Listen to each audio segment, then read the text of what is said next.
قدر ایک قیمتی چیز کا نام ہے.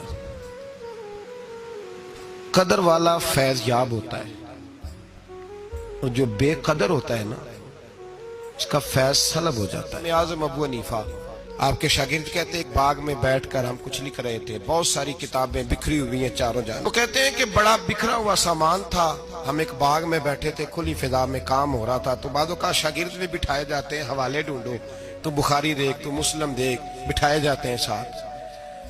شاگرد بھی بیٹھے ہوئے تھے تو کہتے ہیں بچے باہر گیند سے کھیل رہے, ایک گیند آ گئی باغ میں.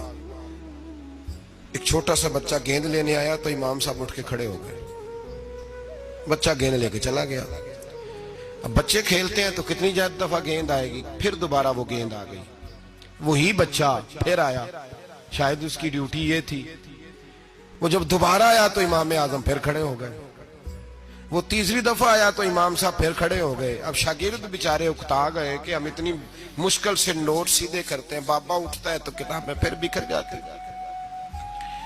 3-4 دفعہ ہوا تو ایک شاگرد کہنے لگے حضور بس بھی کریں گے تو 100 دفعہ آئے گا, تو آپ بوڑھے آدمی ہیں, گھٹنوں میں درد بھی, آپ 100 دفعہ کھڑے ہوں گے. تو امام صاحب فرمانے لگے یہ 1000 دفعہ بھی آیا تو میں 1000 دفعہ کھڑا ہو جاؤں گا. کہا کیوں؟ فرمانے لگے اس لیے کہ یہ میرے استاد کا پوتا ہے, یہ میرے استاد کا, یہ ان کا پوتا ہے, تو میں نے وہاں سے خیر لی ہے, میں ان کی نسلوں کی بھی تابعداری کروں گا. وہ جتنی دفعہ آئیں گے میں اٹھ کے, یہ بے مروت سا زمانہ ہے, بے کیف سا, اس میں خشکی ہی خشکی پائی جاتی.